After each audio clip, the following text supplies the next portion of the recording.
guys, welcome to a counselor's journey to private practice. I am here with Dr. Amanda Szabo-Huff of Good Health, and she is actually located here in Greensboro with me.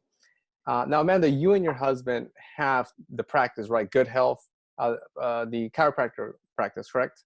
Yep, Good Health Greensboro Chiropractic and Wellness. And technically it's his, but we've both been building it side by side. Well, nice. Yeah, no, teamwork makes the dream work. So let's push that along. Yes, absolutely. Absolutely.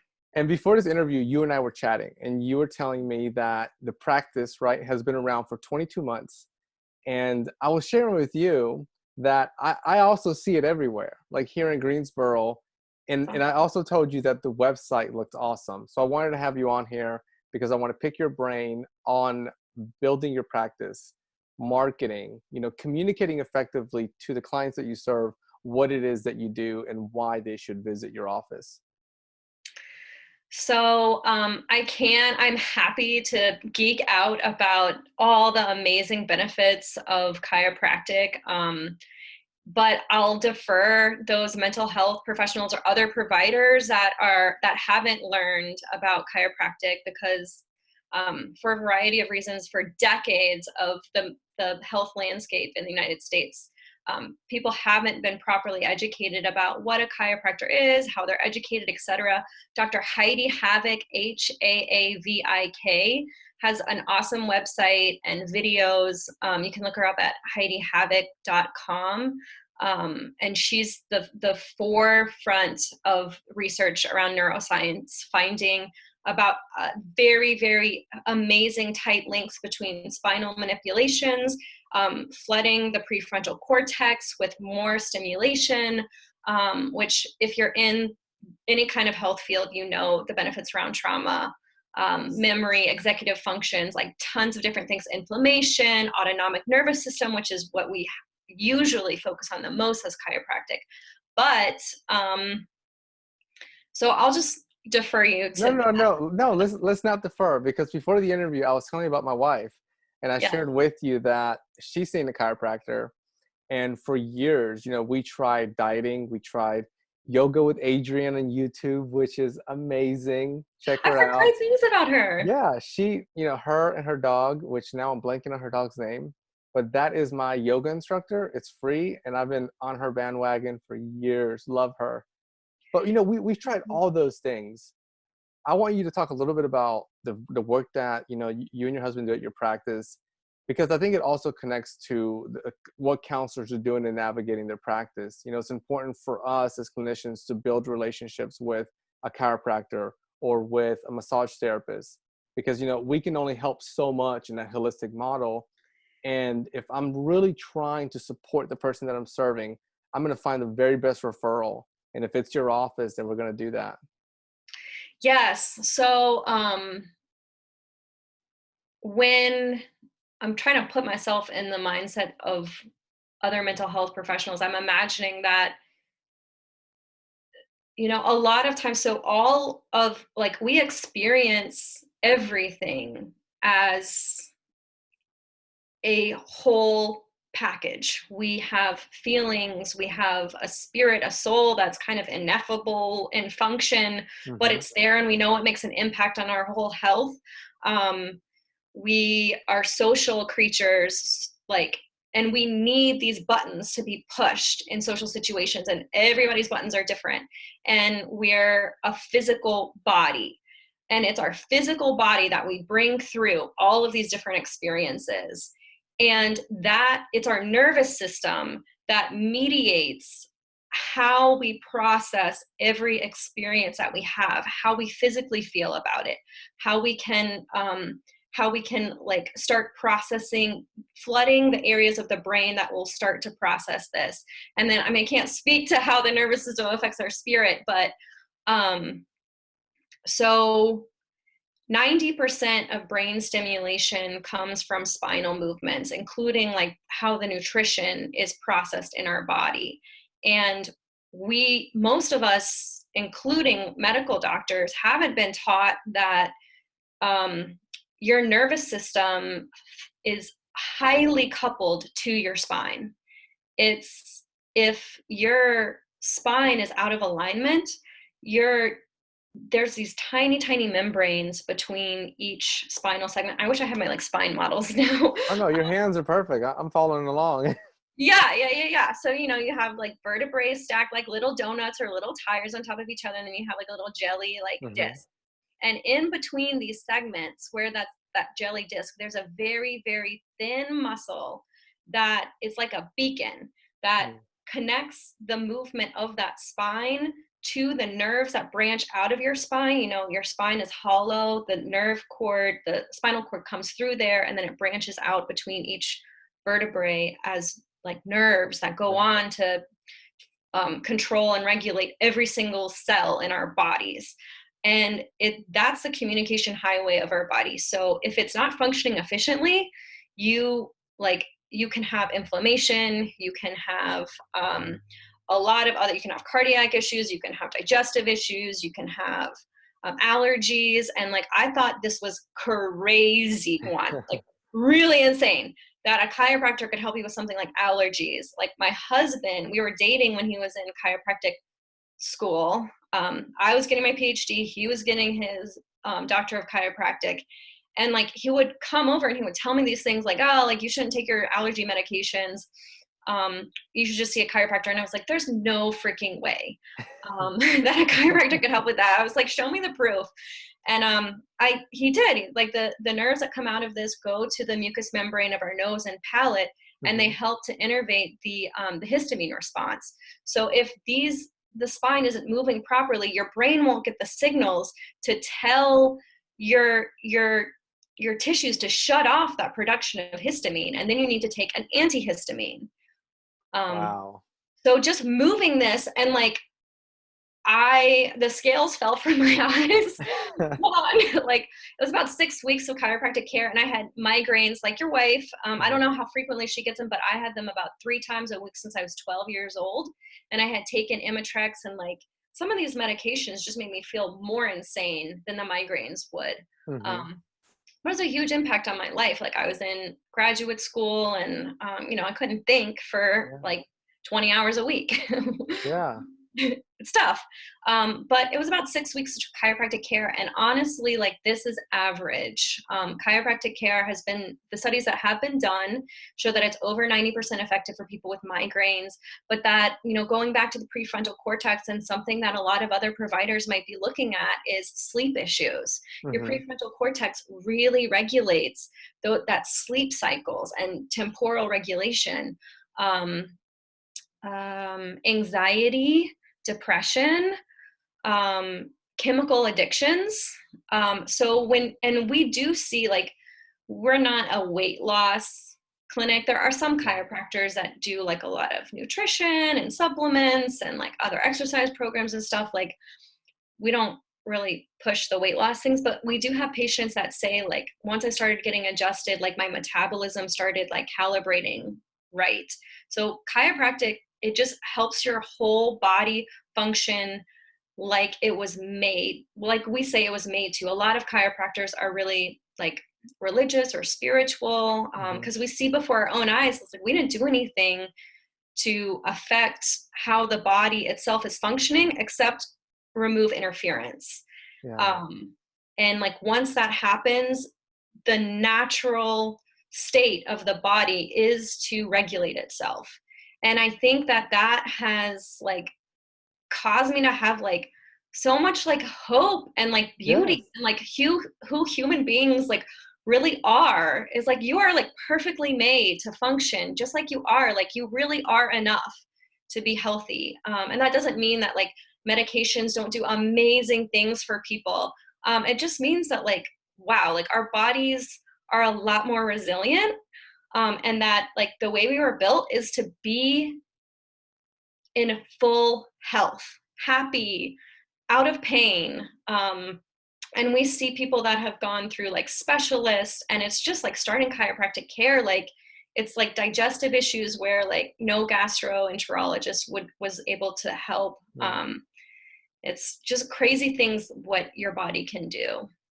It's a beautiful integration. No, I appreciate you sharing that. I didn't know so many of those things as a clinician. I think many of us, when we go to our professional degree or our master's degree or doctorate kind of hones into a certain Yes. area, and it may not Medical tip specialty. into, right, it may not tip into different facets of the medical model or the holistic model. uh, but you play with it beautifully, because if I'm working with a patient over at Santos Counseling that's struggling with sleep, as a clinician, I'm going to dig into anxiety. I'm going to dig into racing thoughts. I'm going to dig into depression, maybe childhood trauma. But then at a certain point where, we've checked off every box and we've utilized the appropriate therapeutic approaches, then it's building a strong relationship with like good health, and being able to say, hey, let's try a couple of sessions over there. Let's talk to David, right, Dr. Huff, Yeah. and see if, that combination, if we're able to make it work. As a funny example, it's like eating healthy, a combo of some vegetables and maybe some like baked chicken. And Yeah. making it work, right? Yeah, absolutely. You need a bit of everything. And to the point that you were talking about integrating, many of you probably have seen like up close the deep levels of exhaustion that people carry with them when they Yes. experience depression, and whether or not like the exhaustion came first and then the depression, or whether the depression came first and then just mentally and physically exhausted people. I don't like quote me on this, but I think I understand that the mind processes physical and psychological pain similarly, and Hmm. you can help the body start to fight, start to like remove some of the things it has to fight in its everyday life. You know how like probably talking to your clients about like helping with scheduling and just making their daily life easier. Like, Yes. if you can help their physical experience inside their body be eased, that does so much for freeing up like emotional and psychological bandwidth for Hmm. dealing with trauma. Plus, trauma is stored in your prefrontal cortex. So, Dr. Heidi Havoc found that adjustments to the spine improved the stimulation to the prefrontal cortex by 300%. So Wow. it's huge, for our Yeah. bodies are made to be rewired constantly. And that message helps with the neuroplastic effects. Like, so if patients understand that their bodies are made to be wired and rewired constantly, we're going to feel like we are more malleable. There is more hope. And I Yeah. think that a lot of us need that from our mental health counselors. I've used one for years and years and years and years. And it's such an important part of being a healthy person. Um, so thank you to all the mental health professionals there that are just inspiring hope, and loving your clients in a healthy way. Yeah. No, thank you for that, Amanda. I appreciate that. I think all of us listening, and maybe right back at you. There was the example that you gave earlier where what I took from it is that we need to sometimes tag team certain issues. So if a patient's struggling with sleep or depression, by working potentially on the physical component with a chiropractor, that's going to give them strength to come into a counseling session and be able to address trauma, right? Trauma can be a difficult journey, but even much more difficult, the person's already struggling with sleep or struggling with some physical, ailments, if you will. And, again, I think all of us as professionals in the field, we come together and moving people forward and supporting everyone overcome challenges. So I love that we're having this conversation, and I hope that clinicians and anyone listening out there, they're able to increase that aptitude, that level of skill and knowledge when it comes to the work that you and your husband are doing at Good Health. Mhm. Tell me, as far as I mentioned, or you before we started, we talked a little bit about 22 months right into your practice. What have y'all done? What methods have you put out there to allow good health to grow? Yes. So, probably any of you who started with a dream of being a certain profession or serving people in a certain way, like had this like picture in your mind of like what it would be like to be seen as an expert in this way and to help people make these transitions in their life. And so we certainly had that dream, and we had that dream of doing it in Greensboro, North Carolina. We think it's one of the best cities in the world, and other people Yeah. might think we're crazy. Yes, yes. G Burrow. G Burrow. Yes, yes. I'm not going to go into that because that's a whole nother conversation about what makes it so special. But Dr. Huff graduated with a lot of awards. He graduated with about 85 other chiropractors, and he was chosen. He was given this like chiropractic science award, which is a major Oh, wow. award. They only give it to one person in each class, and it's for the most competent, the most selfless doctor, like the best representative of the field in that class. Beautiful. And yeah, and he took more than twice the extra certifications than anybody else in his graduating class. He's a super nerd, which I Well, love. Greensboro loves to have him. I'm so glad. We love being here for our community. And so basically when he graduated, he had his pick of almost any associateship in the United States. And so he chose 3 of the most prestigious clinics in the United States. And one was the fastest growing in the history of the United States. He was one of the very first associateships there. So we learned kind of how the field of chiropractic, what business practices they had been doing. And some of them, like, we just weren't comfortable with as professionals. Like our hometown, like, you know, most of you probably, you're caretakers, right? You want to nurture people. You want to just care for them. And I felt like some of these tactics were more about growing the profits rather than like caring for the people.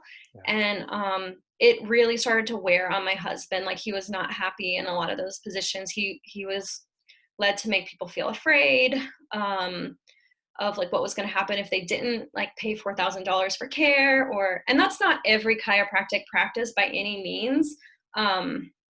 And people still get amazing results at those clinics too. I'm not saying that those providers didn't care about it, but we really made a conscious decision that like if we need to grow slower or live more modestly, and feel like really, really amazing about the difference we can make in people's lives, and like feel like we have the integrity that like we're called to have, especially when people are in their vulnerable moments. Like that's what we have to do. And we've lived like college students for like our whole adult lives. So we know how to scrimp and save. And so we kind of got in that moment. But we were like, we are going to pound the pavement. We're going to meet everybody that we can. We're going to talk to them about chiropractic. But more importantly, like we feel it so deeply within ourselves that chiropractic makes a difference in people's lives. And I think that that becomes kind of contagious. Yeah, I see that. Yeah, if especially I am like a communication coach too. So sometimes technicians are so excited to talk about what they're excited about their field and not really focusing on like what's the pain point in their customers or their clients.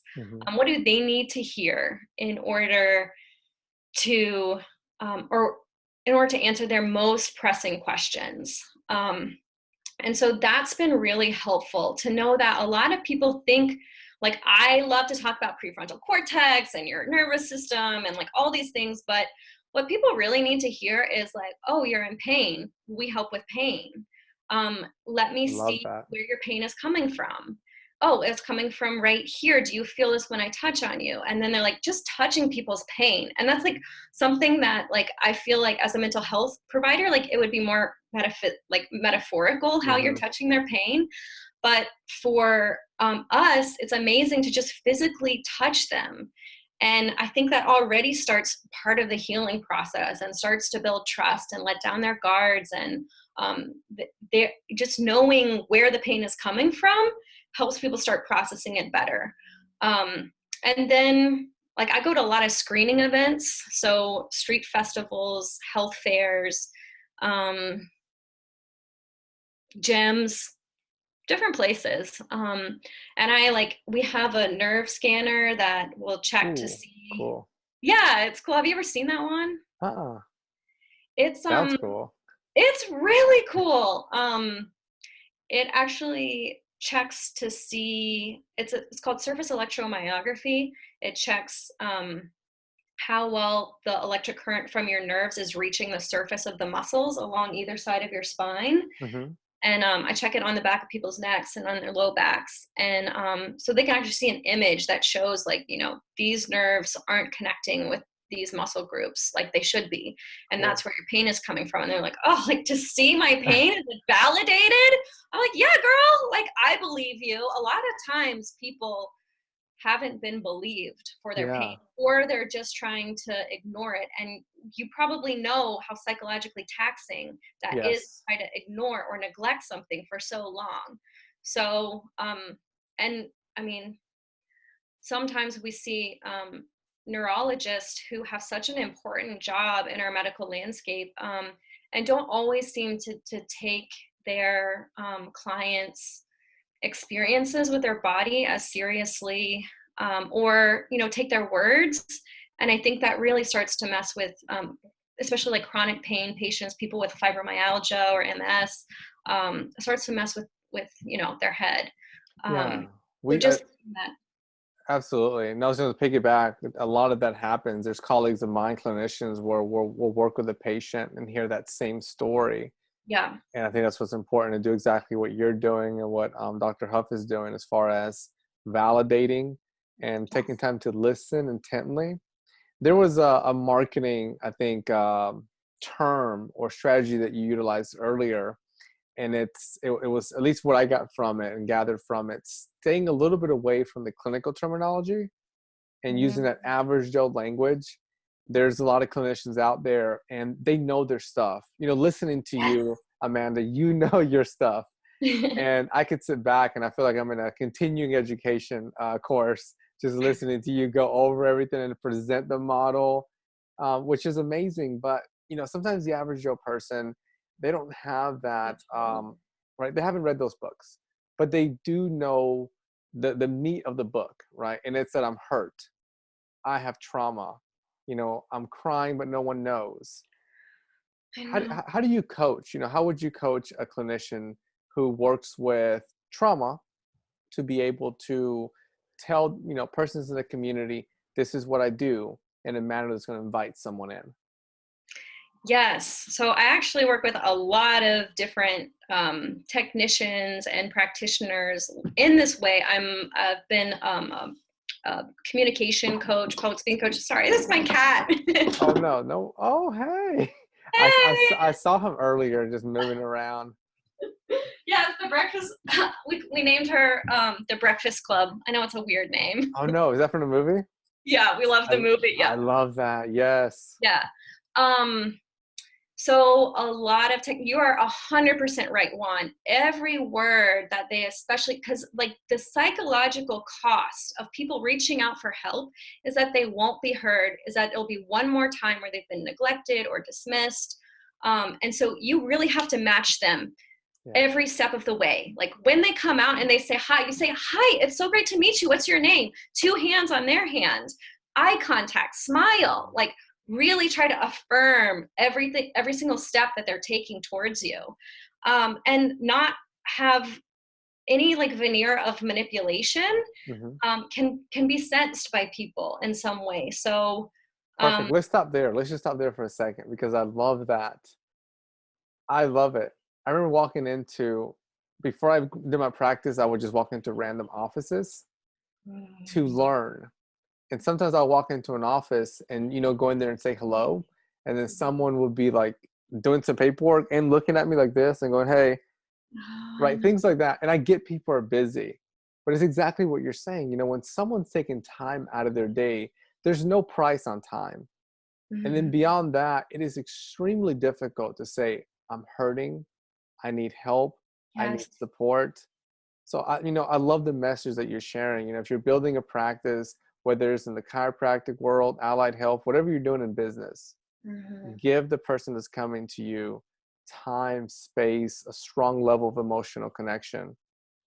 Yes, and like some of us, um, we use the DISC profile a lot in our office to work with, like, to meet different kind of personalities where they are.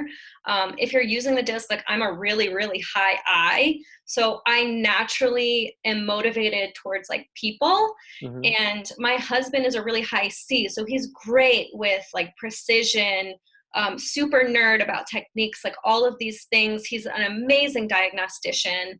Um, but meeting strangers on the street isn't going to be his like number one thing. So if you are a high C Yeah. or somebody who's more analytical, bookish, etc., it might not be as natural for you to be like, hey, like emoting a lot, but like, eye contact and a smile and Hmm. something nice to say as the first thing out of your mouth when somebody shares something. It's like, thank you for sharing. So nice to meet you. And then giving that information, it makes a huge difference. So that's like my like cliff notes of like how to start building rapport with other clients. Eye contact, smile, Hmm. touch, like, appropriate touch, Yeah. and some nice comment Yeah. It reminds me of the book, How to Win Friends and Influence and People, I influence think. people. Yeah. Dale Carnegie. I have to admit, I haven't actually read this, but my husband has, and I know that I know some of the formula that he's talking about. So Yeah. I You hit all the points. Yeah. oh, okay. Did I? Yeah, Okay. yeah. No, I think probably with the background that you have, education wise, skill, things that you've done in your life, a lot of things that you're saying throughout this interview connect to, what Dale Carnegie, the work that he provided in that book and through, his other pieces. Yeah. And the other thing you were talking about was not using jargon. So usually if you feel like you are present with another person, they will Hmm. start to share what is relevant to them. Usually, like, especially when I'm at a screening event where I have like a booth set up at a health fair, etc. If people are walking up to me, I know that they have something wrong Yeah. or they have some question about chiropractic. So it's a really great start to say, hi, I'm Amanda. What's your name? Like, two hands. Nice to meet you. What's been bothering you now? And just shut up and Yep. listen. And that's like so freaking easy and simple. And it's like, but it's also not an opportunity that as clients, or as people that we get a lot, is to have somebody say, hey, what's bothering you? No. And then listen. And it's that is the beginning of a beautiful therapeutic relationship. Absolutely. I forget where I read this, where it was told, well, who shared it with me, but it's rare that we're taught how to listen. But once you take time to develop listening skills, active listening skills, listening intently, and you utilize it appropriately in your life, in your marriage, in your relationship with others, and building partnerships in your business, things are going to grow. They're going to transform. That's and I think that that might be part of the magic, because also like we have the great advantage, I guess, of knowing and loving Greensboro like so intensely. I honestly feel like I would have pledged marriage to Greensboro before I did to like David. Um, and because I was an AmeriCorps Vista here, I worked with immigrant and refugee communities. I worked at Awesome. Thank you. a couple of colleges. It's literally my honor. I got to learn about so much resilience in our community, and expressions of the human spirit. It's completely my honor. Um, and I got to know a little bit about how the city is organized and how to accomplish things, and like who are the leaders that like really, really, really care. And there's a lot of them in Greensboro, which is I think one of my favorite things about it. Um, and so, I mean, that has accelerated like shaking hands and making eye contact and Yep. meeting the right people. But, if you show up and you really want to show up to know, like, what is this about? Like, Hmm. like curiosity about like, okay, how do these things work? Like if you carry those great questions with you into an environment, like you're going to naturally be engaging, and and so like my PhD is in communication, and I have worked on marketing with people, and I would say that I am better than average at like a skill set for growing our practice. There's chiropractors that have wives who are amazing at front desk or administrative tasks, and it's like, oh, I felt so bad because I was like, I am not that person. Like I can't do these routine tasks. Like I'm not that person at all. But I was like, but you know what? Like I'm really good at meeting people and figuring out like what our community needs so that I can grow into doing that. And as we were at these other practices that felt like, oh, that's not what I would want to fit into our community. Like we carried like who Greensboro is and who we are, like deep, deep, deep in our hearts. And then we just built what we thought would be the best service we could possibly provide for this community. We knew that there was like an economic point, like we have to get our rates to about this amount in order to make it affordable. We have to have these types of dynamics in our office so that people feel comfortable. In other cities, they might expect a different type of care or a different office look, but I think in Greensboro, like people can fly their freak flags like fairly freely.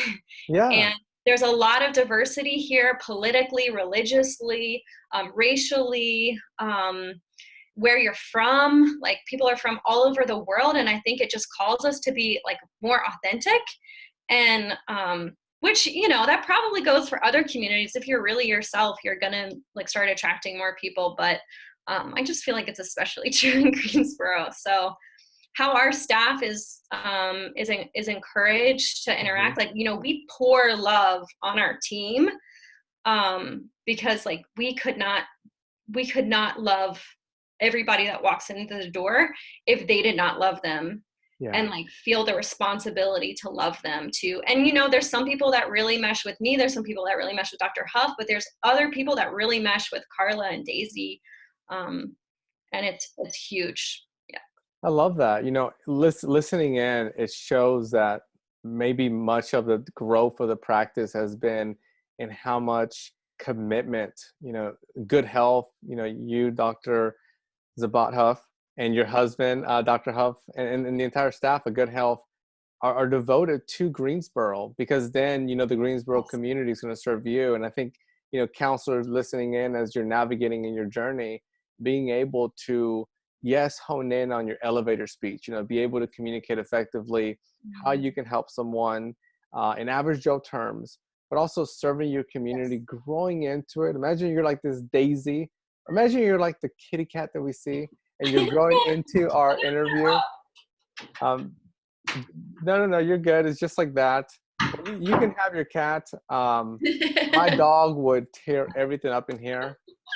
Amanda, before we finish up, if counselors out there want some help, want some advice on how they can communicate effectively when growing their private practice, or how they can build relationships in the community, how can they reach you?